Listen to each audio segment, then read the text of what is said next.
Saludos y bienvenidos a Tarot y Misterios. Estamos en esta sesión nuevamente con Vero. Estamos hablando sobre temas súper interesantes, la autoestima, amor propio. Vero de Academia Vero Baeza, que está entregando conocimiento, enseñando sobre estas áreas, nos está acompañando por las próximas 7 sesiones en la cual estaremos hablando de diferentes temas interesantísimos para todos ustedes que están viendo ahora. ¿Qué tal, Vero? ¿Cómo estás? Hola Pablo, bien, muy bien, gracias. ¿Cómo estás tú? Muy bien. Feliz de verte, de estar aquí contigo y con toda la comunidad aquí del canal.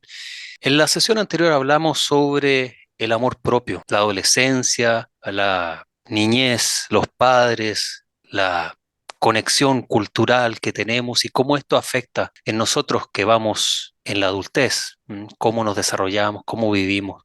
Entonces, lo que nos tocaba el día de hoy es hablar sobre la práctica de la autocompasión. Autocompasión, práctica de autocompasión, me suena como un ejercicio budista. Qué interesante. A ver, ¿qué tenemos el día de hoy, Vero? Bueno, primero feliz de estar aquí y feliz de seguir hablando de salud mental. Me encanta. Autoestima, amor propio, identidad. Sí, la práctica de la autocompasión nos invita a tratarnos a nosotros con la misma compasión y amabilidad que le mostrarías a un ser querido. Normalmente somos muy críticos con nosotros. Si yo se me cae algo, digo, ay, que soy tonta. ¿Cómo? Y empiezo una serie de comentarios que no me aportan. La práctica de la autocompasión nos permite respirar profundo, conectar. Y en el fondo es, ¿y para qué me trato mal? ¿Y para qué Mm, me digo cosas feas? ¿Qué voy a lograr? ¿No me voy a sentir mejor? Eso es seguro. claro. Por eso necesitamos ser compasivos, escuchar las distintas voces que tenemos adentro. Tenemos un crítico interno muy potente. Tenemos un crítico interno que a veces es mucho más potente que toda la gente que nos rodea. Mm, Y volvemos a lo mismo que hablábamos en la sesión pasada. Ese crítico interno nace cuando mamá me grita, es que eres una floja, es que eres esto, eres lo otro. Y ahí después viene el crítico interno cuando yo digo, ay, que soy tonta cuando se me cae algo. mm, Y al crítico interno lo repito y lo vuelvo a repetir muchas veces. Y ahí es cuando crecemos con un padre crítico, con un niño crítico. Por ejemplo, está toda la práctica del análisis transaccional, Pablo, y yo siempre pongo el ejemplo. Si yo te pregunto la hora y te digo, Pablo, dime la hora, por favor, y tú me respondes desde el padre crítico, me dices, ¿y no tenéis reloj? ¿Y cómo no tienes reloj? ¿Y por qué me estás preguntando la hora? Búscate un reloj. Esa es una persona que está viviendo desde el padre crítico. Y mm, eso lo podemos ver cuando te responden en el colectivo, en la farmacia, en el almacén, que la gente responde tan mal, responde claro. desde el padre crítico. Ujú, Si yo te pregunto, Pablo, dime la hora, por favor, y tú me respondes desde el niño, me dices, adivina, adivina, adivina qué. Y te mm, pones a jugar y no me respondes. ajá, Y cuando ya estás desde el adulto, yo te digo, Pablo, dime la hora, y tú me dices, es tal hora. Listo, es tal hora, punto. Pero contestamos muchas veces desde el niño crítico o desde el padre crítico. Y eso también pasa en los trabajos. Si yo trabajo con alguien y le digo, recuerda enviarme los contratos que te pedí ayer. Bueno, ¿y qué crees que me he llevado todo el día jugando a las bolitas? ¿Qué crees que no tengo nada más que hacerte tus contratos? Por eso la gente responde mal en los trabajos. Si responde desde el niño, dice, ah, ¿y los contratos eran para hoy? No, ¿en serio? Y responden desde el niño. Y el adulto dice, ni un problema, los contratos van a estar ahí a la hora que usted me los pidió. Y eso mm, es tomar conciencia de la autocompasión, como me hablo, como le hablo a los demás. sí, claro. Vero, y padre crítico, niño crítico, me imagino que habrá la figura materna. Sí, es lo mismo. Padre, Ah, madre crítico, niño, niña crítico. Sí, ok, ok. sí, sí, es lo mismo. Ajá, perfecto. Y estaba escuchando mientras hablaba sobre este tema de la autocompasión y nuevamente tenemos un punto enraizado en nuestra cultura, en la cultura, porque si el padre es así, seguramente su padre fue así, y el padre fue así, etcétera. Son círculos viciosos a nivel genético, digamos, porque son por herencia, aunque sea herencia aprendida y no hereditada, no por genéticamente hablando, pero están ahí presentes. Creo que uno de los grandes problemas que la gente tiene con cortar este tipo de pensamientos negativos o emociones negativas es que inconscientemente sienten que si cortan eso, dejan de pertenecer. A dar un ejemplo muy, muy básico, pero que viene al caso. El abuelo es de la Universidad de Chile el papá es de la Universidad de Chile, el hijo tiene que ser de la Universidad de Chile, porque si es del Colo-Colo ya no es de la familia, ¿eh? Es como que es un raro, un extraño, ¿eh? ¿Cómo se puede hacer frente a este tipo de información negativa que es hereditaria, que está presente? Un caso muy famoso, el tema del cáncer, las mujeres que heredan cáncer de mama, y se ve, si uno le pregunta, ¿y tu mamá también? Tú, sí, mi mamá, y mi abuela y mi bisabuela también. O sea, todas las mujeres de la familia tienen cáncer de mama, por tanto la hija tiene que tener cáncer de mama, de lo contrario no es de la familia. Este tema lo veo conectado a muchas otras áreas en diferentes niveles. ¿Cómo una persona puede hacer frente a la culpa de, como digo, destetarse, de decir ya soy adulto, no necesito esto? Ahora puedo elegir qué llevo de mi familia, lo bueno que veo en mi familia lo puedo llevar, pero lo malo no. Entonces, muchas veces separarse, cortar el cordón umbilical produce esta sensación, creo que inconsciente, de culpa, de desmerecer a los padres de pronto. De ver que en realidad no todo era tan bueno, que de pronto también tienen fallas y se nos rompe el arquetipo de héroe, ¿ah? De maestro. ¿Cómo se puede hacer frente a esto? La toma de conciencia, Pablo. Primero, cuando se me cae el héroe, voy a partir por lo último que dijiste. Primero necesito reconocer mi sombra. ¿Y cuál es mi sombra? Reconocer que quizás mi mamá y mi papá no eran tan buenos como yo tengo que decirle a la sociedad que son buenos. Porque si yo digo que mi mamá y mi papá son malos, qué feo, ¿ah? Qué feo que estés diciendo eso. Claro, Entonces, yo primero tengo que decirle a todo el mundo que ellos eran tan buenos, eran los mejores padres del mundo. Pero eso es otra cosa. Pero mi sombra es que quizás mi mamá no fue tan amorosa y no estuvo tan presente. Pero eso no quiere decir que no haya sido una buena mamá, porque ella lo hizo lo mejor que pudo con el grado de conciencia que tenía. eso, Entonces son dos cosas distintas. Sí hay una sombra en mí, porque en la mamá ideal que yo tengo en mi cabeza es una mamá presente, una mamá cariñosa, una mamá que cocina, una mamá que me atiende. La mamá real me tocó una mamá trabajadora, una mamá que nunca estaba, una mamá que hizo lo que pudo. Bueno, cuando reconozco mi sombra y mi dolor y le digo, mamá, suelto mis expectativas infantiles, es cuando mi mamá ya la puedo aceptar como es y decir, lo hizo lo mejor que pudo con el grado de claro, conciencia que tenía. Porque si hizo algo mal, no lo hizo a propósito. Si yo me equivoco con mi hija, tampoco lo voy a hacer a propósito. claro. Pero cuando te vas al ejemplo de la Chile con el Colo-Colo, viene siendo lo mismo, porque lo opuesto de la Chile es el Colo-Colo. Estamos hablando de equipos de fútbol acá en Chile, por si nos ven de otros países. Exacto. Es como el Real Madrid con el Barcelona, Claro, o el Boca Junior con, ¿cómo se llama? Se me olvidó en Argentina ya, bueno, me Boca acordaré. Junior y el River. El River, claro.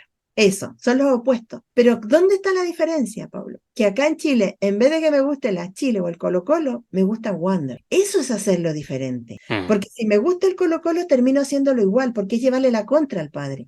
claro. En cambio, si yo digo, no, pues ¿sabes qué? No, ni la Chile ni el Colo-Colo, a mí me gusta Wander. O de pronto me Entonces, gusta el baloncesto. y ni hablar, Mm, una generación de futbolistas le gusta el baloncesto. Entonces, ¿ahí qué es? Pedir permiso para hacerlo diferente. mm, Yo no lo voy a hacer mejor que mi mamá. Yo no lo voy a hacer peor que mi mamá. Yo mm, estoy pidiendo permiso para hacerlo diferente. Y es lo mismo con el cáncer de mama. mm, En este minuto no me acuerdo el autor, pero hay un autor que nos indica que hay 2000 enfermedades emocionales, enfermedades que nos provocan que el cuerpo se enferme, pero son emocionales, no es algo real, no es porque yo comí algo, el hígado le hizo mal, no, es emocional.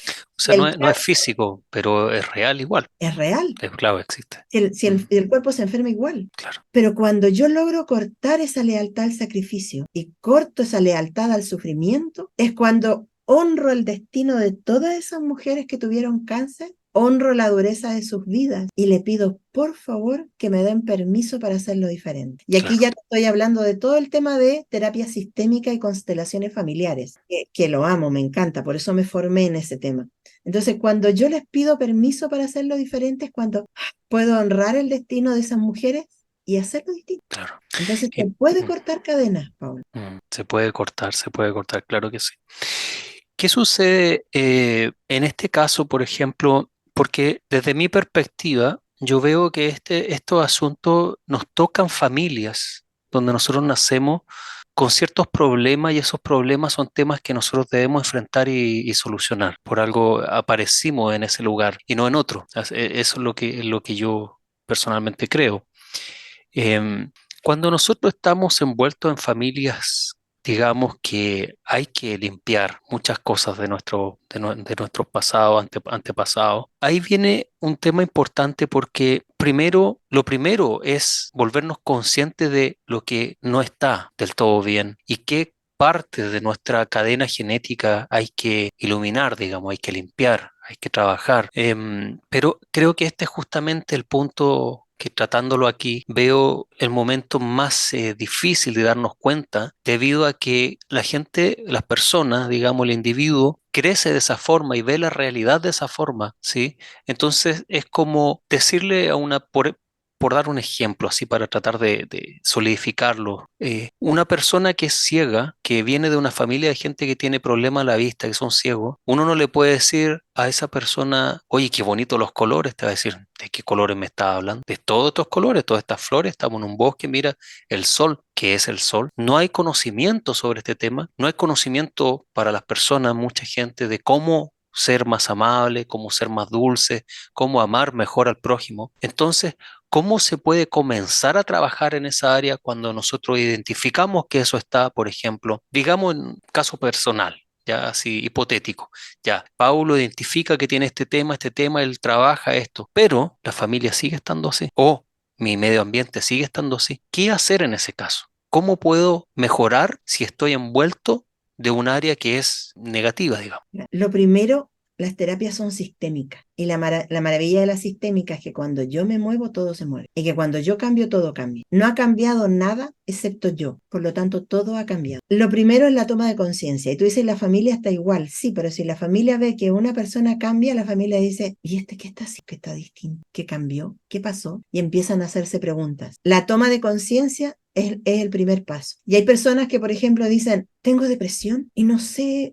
por qué. La verdad es que no tengo razones. Yo me siento bien, mi trabajo está bien, mi familia está bien, pero así y todo tengo depresión. Y cuando muchas veces vienen a consultar y yo les pregunto, ¿y la relación de tu papá con su papá? Por darte un ejemplo cualquiera, me dicen, no, mi papá perdió a su papá cuando él tenía 3 años. Ahí está la depresión. El hijo hace el duelo que el padre no hizo. Ujú, La sistémica dice, todo lo que no sanan los padres, lo sanan los hijos. ujú, Y es ahí donde empezamos a hablar lo que tú dijiste recién, la negatividad o el estar anclados a algo que pasó en el pasado, pero no tenemos conciencia. ujú, Entonces, lo primero es empezar a esto, ver estos videos, comenzar a conectar, dejar preguntas si tienen dudas, ver la guía, empezar un trabajo. Sí, es cierto, yo hasta los 18 años puedo decir, soy niña, no tengo nada que discutir. Ya después de los 18 viene algo que se llama la responsabilidad de mi vida. Y yo tengo la responsabilidad de hacerme cargo de lo que me sucede. Por eso es la práctica de la autocompasión, no solo para trabajar, reventarme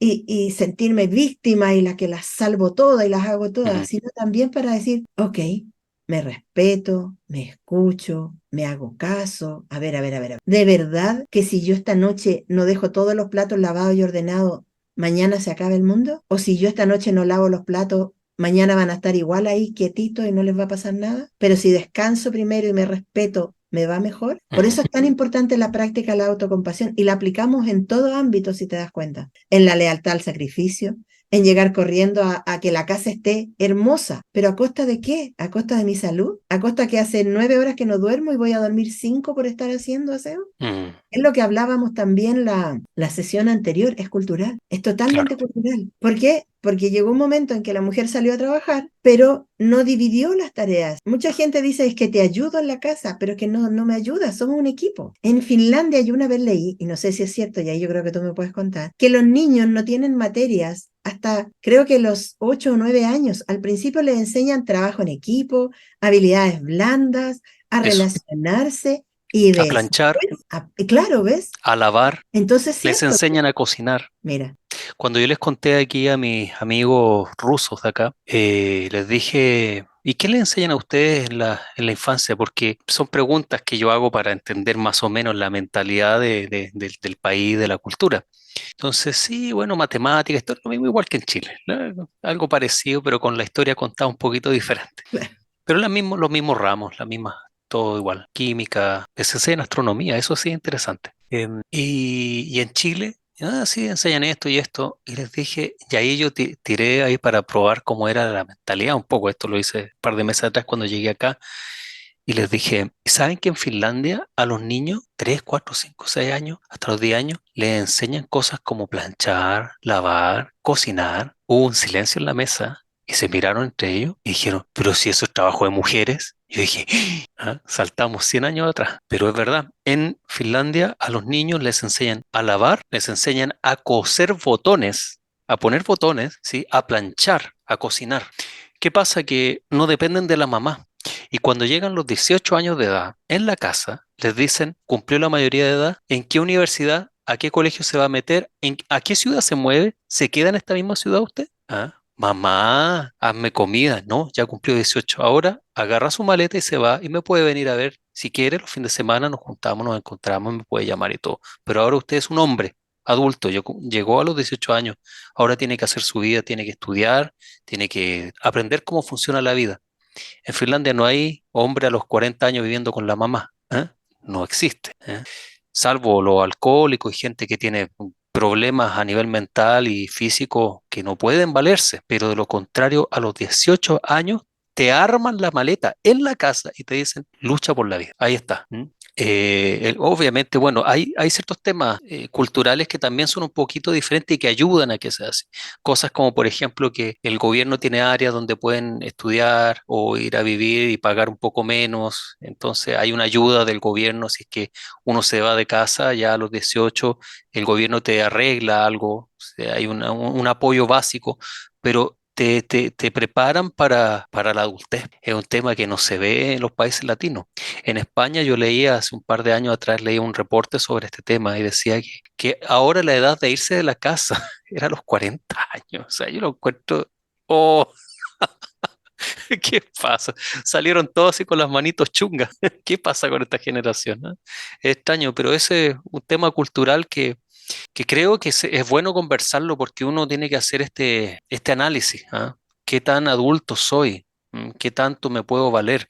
Y esto es tanto para los hombres como para las mujeres. Claro, pero fíjate en el mensaje de trasfondo que hay, la letra chica que decimos, en Finlandia. Cuando le dicen, tome sus cosas, vayas, ¿qué hay ahí? Tú eres capaz, tú puedes, tú Eso, vales, tú mereces. Esa es la letra chica que hay detrás. Y exacto. la letra chica de este lado del mundo es, no, no te vayas de la casa, tú no vas a ser capaz de salir adelante, tú no te mereces una vida propia. Entonces, los mensajes de autoestima son potentes. ¿Por qué? Porque hay un ejercicio que yo siempre digo, yo puedo, yo valgo, yo merezco, yo soy capaz. En Finlandia les dicen eso y Claro. los empujan a que tengan su vida propia, pero le están diciendo eso. Tú eres capaz, tú puedes, sale, sale al Sí, mundo, reconócelo. sí, sí, sí, claro que sí.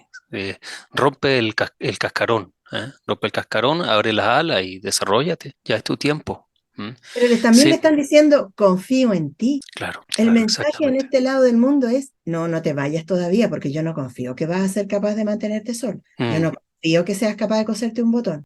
Si no sabes cocinar un huevo, ¿cómo va a vivir solo? Si el dinero no crece en los árboles, ¿ah? Y Cosas ahí como ese. tenemos todas las Nefasto. creencias había y por haber, claro. Sí, nefasto. Qué interesante. Autocompasión, o sea, tener compasión con sí mismo, respetarse, cuidarse, tratarse bien. Off cámara, no, fuera de la grabación de esta sesión, me contabas de un probador de ropa, una historia muy graciosa, pero que creo que solidifica lo que estamos conversando. A ver si la puedes contar aquí para los demás y podemos analizar un poco este tema. Bien, sí, la autocompasión tiene que ver con cómo yo me trato y cómo me quiero, y es el amor propio hacia mí. Y le contaba a Pablo que yo fui una vez a probarme ropa y en el box de al lado había una señora me imagino yo por la voz, pero en realidad yo no la vi, y ella se prueba algo y dice, qué asquerosa me veo. Y yo me acuerdo que yo hice este gesto, así como, "Oh", y yo dije, Uy, yo jamás le diría a alguien que se ve asqueroso. Yo creo que ni a mi peor enemigo, si es que tuviera algún enemigo, tampoco se lo diría. Pero ella es capaz de decirse a sí misma, qué asquerosa me veo. Y yo me imaginé su cara, el gesto, todo. Por eso yo hice así como, qué poco se quiere, dije yo.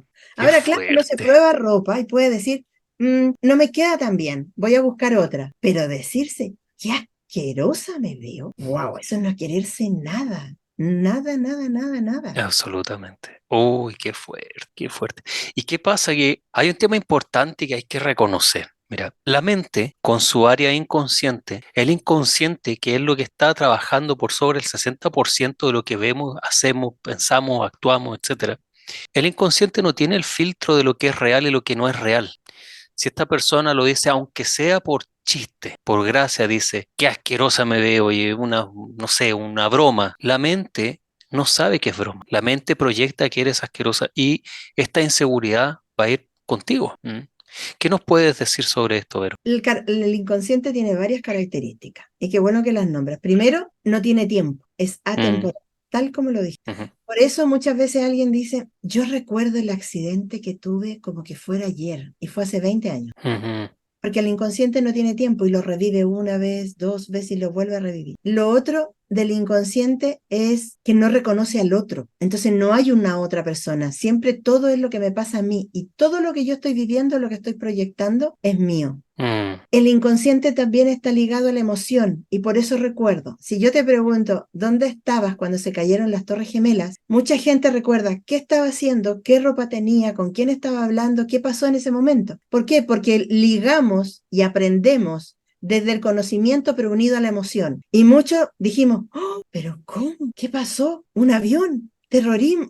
Dijimos muchas cosas mm, y quedó impregnada la emoción. eso. Entonces, aprendemos, la emoción es como el grabador, o sea, si lo quiero Ujú, llevar a una palabra muy simple, la emoción es el grabador. mm, ¿Por qué se nos graban de niño las cosas dolorosas? Porque la emoción de la angustia es más fuerte. O sea, claro, si mamá y papá se tiran los platos por la cabeza y se gritan, es que tú, es que yo, el niño lo único que va a hacer es esconderse debajo de una mesa con un dolor de panza porque no sabe qué está pasando, pero su mundo se le está viniendo abajo y se le está derrumbando. claro. El niño no es capaz de decir, mamá y papá están peleando. Lo más probable es que se separen, pero porque yo me quedaré con uno de los dos y no va a pasar nada. Mm, No, no, no no va a tiene pasar eso. no Mm, tiene cómo decir eso porque no tiene la capacidad, no tiene exacto. gestión de las emociones. Claro. Entonces, solamente se guarda eso. La próxima vez que ese niño sea adulto y se pelee con su pareja, así le va a gatillar, porque el inconsciente no tiene tiempo, el recordar que después de eso se tiraron los platos, después de eso pasó esto, después,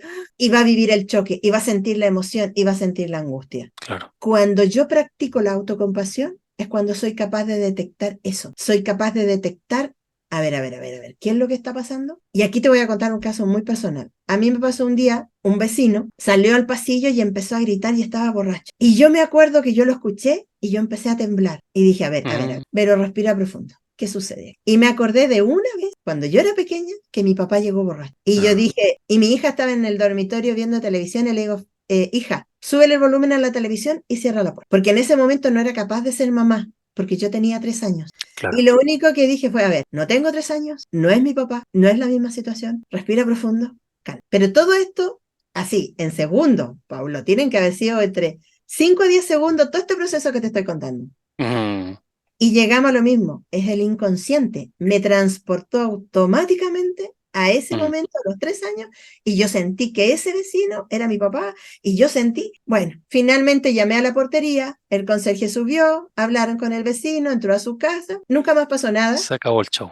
y se acabó el tema. Pero Claro. si yo no reacciono así, lo más probable es que agarro que un palo, una escoba, y Mm, salgo con el vecino y le dejo, déjate, no sé qué, y puedo empezar a gritar o a armar un escándalo, porque claro. actúo desde la niña, desde esa niña asustada que vivió Mm, eso. claro. Otra reacción sería nada, pues, que lo aguantas en silencio mientras que esa angustia y ese miedo te va comiendo, sin saber qué está pasando. Ataques de pánico, los ataques de pánico, por ejemplo, ¿ah? Que suceden cosas similares que se gatillan temas inconscientes y suceden estas crisis. Qué interesante. ¿Cuáles serían la práctica de la autocompasión? ¿Cómo pudiéramos llevarlo al día a día? Por ejemplo, para los que están viendo en este momento dicen, ok, ¿cómo lo practico? Porque con lo que hemos conversado, yo imagino que identifican ya algunos temas que pueden hacer ahora en este momento. Descargar la guía, porque hay ejercicio paso a paso para que puedan ponerlo en práctica. Sí. La Así que guía, te invito a perdón, descargar. la guía está entonces en el link. en la descripción de este video, ahí está la guía, entonces pueden ir paso a paso. Pero danos alguna pista, pues, Vero, a ver. Bueno, entonces recapitulemos todo lo que hablamos, porque la Ya. mayor pista es la toma de conciencia. O Mm, es lo que yo te dije recién que me pasó con el vecino. mm, Cuando alguien se vuelve a encontrar en una situación compleja, lo primero que tiene que hacer es dar un paso atrás y decir, a ver, ¿qué es lo que está pasando aquí? ¿Por qué me siento así? Y yo logro ir a los 3 años cuando me acordé de mi papá. Todo lo que estamos viviendo hoy es como, diría en lenguaje de computación, está linkeado a una situación del pasado. Entonces claro. creemos que vivimos en el presente y creemos que vamos hacia el futuro, pero en realidad estamos viviendo con de situaciones que nos pasaron en el pasado. Y esa mujer que se trató asquerosa, yo te aseguro que la madre, el padre, un abuelo, un profesor, alguien le tiene que haber dicho en algún momento de su vida que estaba asquerosa. Y la Mm, mujer solo repitió un hecho del pasado. mm, Si fuéramos conscientes de cuánto estamos viviendo esos hechos del pasado, podríamos comenzar a vivir el presente, el aquí y el ahora. Así que lo primero para la práctica de la autocompasión es respirar profundo y detenerse y pensar, a ver, esto ya lo viví. ¿Cuándo viví esto? ¿Cuándo me pasó? Y empezar la toma de conciencia para poder hacer el cambio. Sí, sí. O como dijimos en algún minuto, según quién tengo que hacer tal cosa, quién me lo dijo. mm. Empezar a hacerse presente, responsable, hacerse cargo. Pero la gente vive en piloto automático, Paulo. Ese es el mayor punto. Ese La gente problema. tiene un dolor y la gente le pone una bendita y le pone otra y Mm, le pone otra y le pone otra y le pone otra. Y cuando exacto. llegamos a esto es cuando sacamos las benditas y no, ya el tema está podrido. Hay que Claro. empezar a limpiar, hay que empezar a sacar, hay que hacerse cargo del dolor. La gente le tiene miedo a tener dolor Ujú, y no se dan cuenta que pasan 10, 15, 20 años sufriendo por lo mismo. mm, Pero si yo empiezo a ser compasivo conmigo hoy y me empiezo a amar y tomo conciencia, el dolor pasa, lo claro. doloroso se sana, Sí, el sufrimiento es permanente. Entonces no hay que exacto. tenerle miedo a tener dolor, hay que sanarlo, hay que solo Exacto. sanarlo y hay que continuar. Y no vivo en el sufrimiento 20 años, Eso. O 20 años o toda la vida. Hay gente que se lleva esto hasta los últimos días. Mm, hasta los últimos días. sí. Reconocer que somos imperfectos, Mm, reconocer que cometemos errores, mm, pasar vergüenza. La gente dice, ay, no, ¿cómo voy a hacer eso? Qué ridículo. Bueno, pero ¿y qué pasa? ¿Ridículo según quién? ¿Vergüenza según quién? La vergüenza es una emoción creada. La vergüenza claro. no existía. Mm, A mí me enseñaron a sentir vergüenza, claro. pero no me enseñan a sentir alegría, ni rabia, ni tristeza, porque esas son emociones primarias. Claro. Pero la vergüenza me la enseñaron. Y Mm, como en el próximo paso que vamos a ver, aprender a vivir sin culpa. La culpa también nos enseñaron. Tampoco es una emoción primaria. claro, claro. Es aprendido. Mm, Es aprendido, claro. interesante, interesantísimo. Ok. Autocompasión, ejercicios de autocompasión. Entonces, bueno, ahí en la guía que pueden descargar, estudiar, leer sobre ese tema, hay varios puntos que pueden ser útiles. Ahí recuerdo que cuando estudié budismo hace unos 18 años atrás o 20 años atrás, no sé, hace mucho tiempo, una de las etapas iniciales que estudiábamos era la compasión. Y la compasión no era solamente para con uno, pero para los demás. Y no era solamente para los demás, pero también era para uno. ¿M? Ese es un tema que a mí me pareció sumamente interesante de practicar, estudiar y pensar en el sufrimiento. Porque en las palabras del Buda Siddhartha, él dice que el principio del sufrimiento es la vida misma, porque la vida misma te va poniendo con situaciones de sufrimiento. ¿M? Pareciera que a nivel karmático, digamos, a nivel energético, las cosas están puestas de tal forma que siempre vienen problemas. Y estos problemas uno tiene que ir solucionando. Yo me he fijado analizando la vida en sí misma y estudiando, leyendo temas al respecto, me he fijado que muchos de los problemas se repiten siempre y cuando no los soluciones. Es como que estuviéramos frente a un laberinto donde debemos encontrar una puerta y nosotros le hacemos el quite al trabajo de encontrar la puerta, pero seguimos estando dentro del laberinto. O sea, en momentos de la vida se va a volver a repetir el tema que tengo que salir, tengo que abrir la puerta, encontrar la llave, la puerta y abrir la puerta y salir de este problema. Entonces, cuando no nos hacemos cargo de nuestros problemas y de nuestros trauma, de nuestros temas a solucionar, podemos ponerle un parche, ¿verdad? Fin de semana, salgo con los amigos, me río, me voy al cine, si estoy en la casa y el problema viene, como, ¿verdad?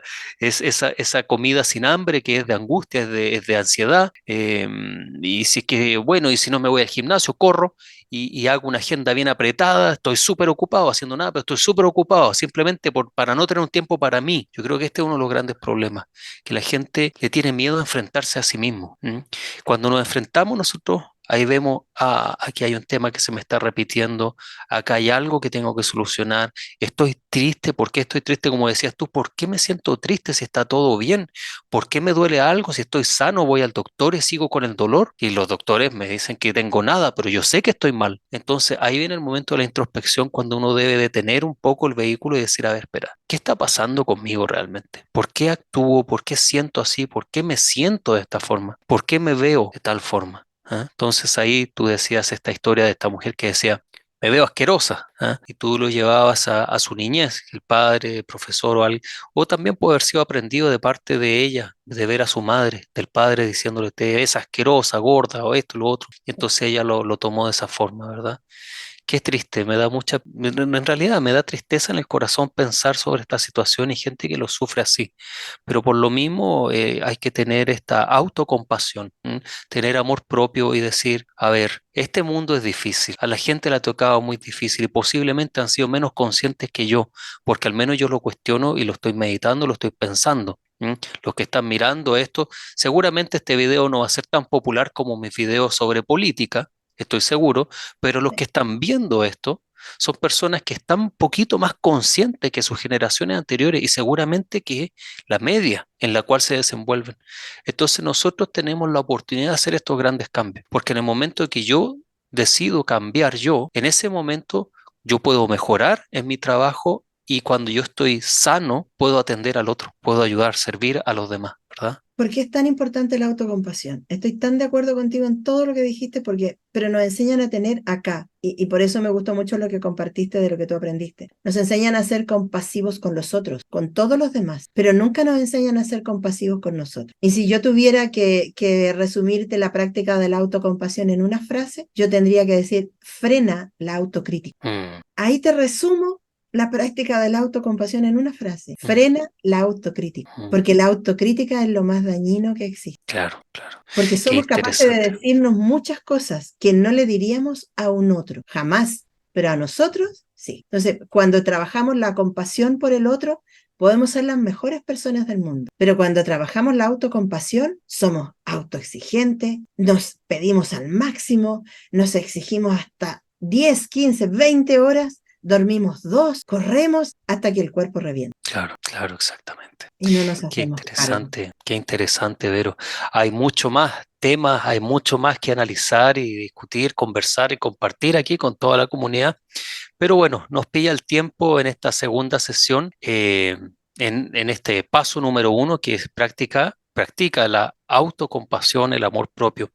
Pero aquí creo que hemos dado, has revelado, has compartido algunos puntos esenciales sobre esta temática y bueno, nos vamos a encontrar en la próxima sesión con Aprende a manejar la culpa. Súper, súper tema, qué interesante temática, de verdad estoy disfrutando muchísimo hacer estas sesiones contigo y bueno, quedamos atentos ahí a la caja de comentarios, a los comentarios de todos los suscriptores, todos los televidentes que están mirando esta sesión, entonces pueden compartir sus propias experiencias ahí en la caja de comentarios y así nosotros podemos ir tomándolas también como parte de las sesiones semanales que estamos entregando. Nos quedan en este momento aprende a manejar la culpa, evalúa tus relaciones, cuida tu cuerpo y tu mente, compárate con quien debes compararte, celebra tus logros y virtudes, busca apoyo y acepta ayuda. Así que bueno, tenemos tema para rato, así que feliz por tenerte aquí, Vero. Un millón de gracias. Gracias. Academia Vero Baeza, entonces aquí, Vero, unas palabras para ti de despedida. Gracias por permitirme hablar estos temas que de verdad que no son tan populares como tú lo acabas de decir. Sí, yo también estoy segura, va a tener menos de lo que tú siempre obtienes con tus videos, que de verdad que a mí me gustan mucho. Pero lo más importante es que es un tema que necesitamos tocar como sociedad Necesitamos salir adelante, porque mucha gente dice, bueno, pero y los psiquiatras y los psicólogos deberían atender gratis, pero si no pasa solo por psiquiatra y psicólogo, pasa por hacernos Mm, cargo. mm. Hagámonos cargo de nuestra salud mental. Así que te agradezco de todo corazón estar aquí y poder hablar de este tema que me encanta. Bendiciones, muchísimas gracias, Vero. Nos encontramos en la próxima entrega. Recuerda darle me gusta, dejar comentarios, suscribirte al canal si acabas de llegar. Muchísimas gracias por ver. Hasta la próxima.